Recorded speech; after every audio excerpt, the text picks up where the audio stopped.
got a bit of a problem here in the tech industry. Now, I'm sure you've noticed that most phones these days are made with just a slight variation of the exact same tried and true cookie cutter formula. And that's why phones like this Oppo Find N2 are so special.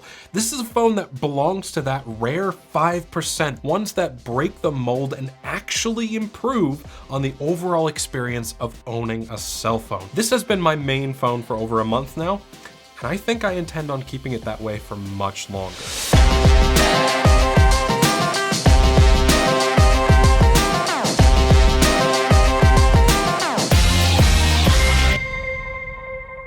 The Oppo Find N2 is a folding phone, and it is, in my opinion, the best version of a folding phone tablet combination that Samsung started with the original Galaxy Fold back in September of 2019. It's slim, it has a big battery, and it has a normal sized cover screen that isn't too tall, all the while retaining that 7.1-inch tablet-sized screen on the inside.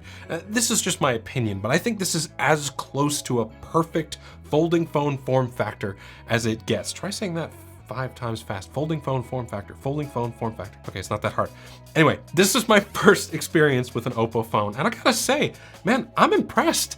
The opening and closing of the hinge feels solid and robust, and the phone is strong enough to absorb an impact. Trust me on that one, I've dropped it more than a few times. Nothing about this phone feels cheap or poorly designed. It's not super light at like 233 grams, but then again, it's not that heavy either. It's not nearly as heavy as the Z Fold 4. It's got these flat, modern side rails that are very comfortable to hold, and the green matte finish that is all over this phone is beautiful. Now there's a few different colors available for this phone, including a fake leather black one, but the way the green kind of sparkles when it catches in the light looks really nice. There's a lot of minor details here and there that adds up to a much more refined phone than I was expecting. For example, the hinge on this phone is designed in such a way that the two halves of the phone close completely. There's no gap here like you'd find on a Z Fold 4. I also like what they've done with the gentle curve of the camera protrusion. It actually gives you a really nice place to rest your fingers while you're holding this phone. Now at first I thought, that power button and volume rocker is up way too high on the frame, but they're actually exactly where they need to be, because any lower than that and your thumb would be sitting on the power button fingerprint reader all of the time. If I did have a minor complaint, a very minor complaint, I'd say that I don't really love these side-mounted power button fingerprint readers in general. I'd rather have a fingerprint reader on the front display because I can use my left thumb to unlock the phone too. But I have to say, this fingerprint reader, or thumbprint reader as it were, has not let me down yet. It's both fast and accurate at unlocking my phone. The bezels on this cover screen are nice and thin, and they're symmetrical all the way around, which gets bonus points in my imaginary score sheet. Like I said, the front cover screen or front display or whatever you want to call it feels much more like a normal phone than Samsung's extremely tall and thin one. The front screen is a 5.5-inch 1080p AMOLED display running at 120 Hz, and I really couldn't ask for much more. I've got nothing whatsoever to complain about with regards to color or sharpness. It's a great display. But the fun stuff, of course, is on the inside. When you open up this phone, you're presented with a 7.1-inch foldable LTPO AMOLED display that also runs at 120 Hz. This is the best display that you're gonna find in a folding phone for one very simple reason. The crease that's created from the folding of the display is much less pronounced than any other phone so far. It looks perfectly flat like 95% of the time when you're looking at it. The only time you start to see it is when you're off axis, but again, even then, it's a lot less obvious than the Z Fold 4. This inner display is close to like a 4:3 aspect ratio, which is very similar to what you'd find on something like an iPad Pro. It's not ideal for watching modern movies or TV shows because those would have a much wider aspect ratio, but I don't mind too much. There's always the option to zoom in a little bit and crop the sides if you want a more immersive experience. It's also a 1080p display, so it's not quite as sharp as the one on the Z Fold 4, but again, I really don't mind all that much. I'd take a less noticeable crease over a slight increase in sharpness any day of the week. I'll tell you what this inner screen is great for though, those older TV shows. I love watching my old Gundam anime on it. It fits almost perfectly on this screen without having to zoom, or just playing some older emulated games. I'm a huge Fire Emblem nerd, and playing Path of Radiance on this thing with a controller is just perfect. I'm really glad that you watch videos and play games in the same orientation as the front screen too. You don't have to rotate your screen back and forth every time you want to watch a video.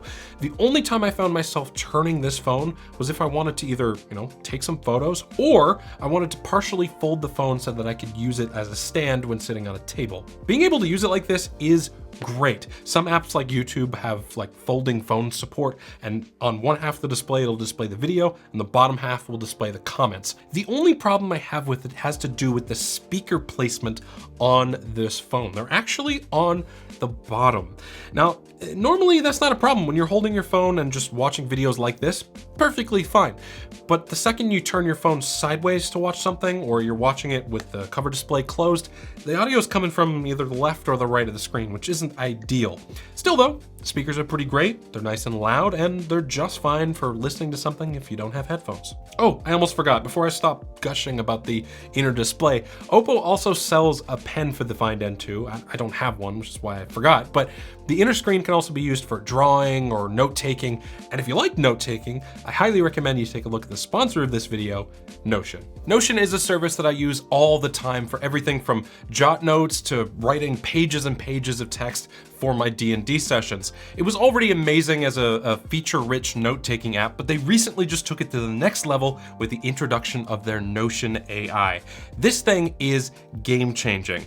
Let's say I'm writing a tech blog post about the Oppo Find N2, but my sentence structure is just not the best and things aren't flowing as well as they should be. Inside Notion, I can highlight a paragraph, click Ask AI, and then click Improve Writing. Notion AI will then take your paragraph and completely reword it so that it's written much better. Obviously, I wrote that paragraph poorly on purpose, but you get the idea, right? You can also use the AI to make paragraphs longer. I tend to say things in the most concise way possible, which isn't always ideal when writing for blogs, so using the AI to add just a little bit of fluff to my paragraphs is very helpful. So it's great for work, but it also can be extremely useful for creative things. I'm a DM, a dungeon master, and world building for my D&D campaigns usually takes a lot of work, but it's gotten significantly easier by using Notion AI for ideas. For example, let's say I need to come up with a low-level combat encounter for my next session. I can just hit space and tell the AI exactly what I need. In just a few seconds, it spat out an idea for a full combat encounter, including the monsters involved, their combat strategy, and details about the terrain. Notion AI is just incredible, and you should absolutely go check it out via the link in the description down below. All right, it's time to address the elephant in the room, the software. Oppo has this phone loaded up with ColorOS 13, and my experience with it has been good, don't get me wrong, but it did take some work to get it that way. The thing is, the Find N2 is not natively available in North America for sale. You can still easily get your hands on it in just a couple of weeks, and it will still work just fine over here. I still have full connection to all my cell towers. You just have to buy it from a site like GizTop like I did. So when you get it, you'll have to change over the language to English and delete all the bloatware, but once you do that, you get a very solid software experience. The Google Play Store and any of the apps that you download from there will work just fine, and they'll even natively resize themselves to fit the inner screen without issue. Oppo has some great gesture support set up right out of the box too, like how you can swipe down with 2 fingers in any app to split screen them. Multitasking works great, and I haven't had any performance issues whatsoever. I can open and scroll through my Twitter while I watch my favorite D&D podcast on YouTube at the same time. The Find N2 is running a Snapdragon 8 Gen 1 and either 12 or 16 gigs of RAM, so I mean the good performance isn't really all that surprising. My biggest worry about it was in the battery life department. This phone has a roughly 4,500 milliamp hour battery capacity, which isn't small. It's actually bigger than the one on the Z Fold 4, but I had a nagging feeling that there was going to be some battery drain for some reason. Thankfully, I was completely wrong. The Find N2 has fantastic battery life. AccuBattery is giving me an average reading of like 7.5 hours of screen on time. And after I thought about it for more than a few seconds, it makes perfect sense. A lot of times during the day, I take my phone out for, 10, 15, 20 minutes to respond to an email or take a phone call. And I used the cover screen for all of that, the small 5.5-inch power-efficient cover display. To charge the phone, Oppo includes a 67-watt SuperVOOC fast charger in the box, which charges the phone from dead to full in just over like half an hour or something ridiculous like that. The only downside is that the Find N2 doesn't have wireless charging, which, yes, I do find a little bit annoying because I have wireless chargers all over my house and they are convenient.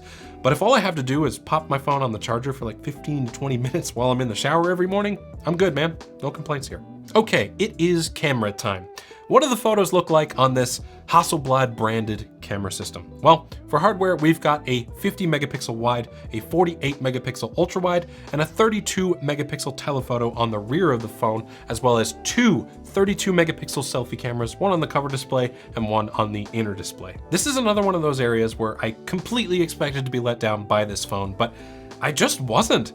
I think if I put this phone side by side with the S23 Ultra and took photos with both of them, I might prefer photos coming from the Ultra, but the photos coming from this camera definitely do stand out on their own. They're nice and sharp, the colors are well balanced without any strange color biases, and although the depth of field can be a little bit wonky with close-up subjects, I'm still more than impressed with the cameras on this phone. The only downside is with regards to video. The stabilization gets a little bit strange with the 4K video from the rear cameras, and I find the little AI button that's supposed to help in certain scenarios just makes things a little worse. The front cameras are also only capable of shooting 1080p video, which in my mind is just not acceptable for an expensive phone in 2023. Luckily, if you don't mind looking like a little bit of an asshat, you can always flip open the phone and use that cover display as a monitor for taking photos and videos with the rear cameras instead. So, despite some very small, and I mean very small complaints, the Oppo Find N2 is an extremely capable folding phone.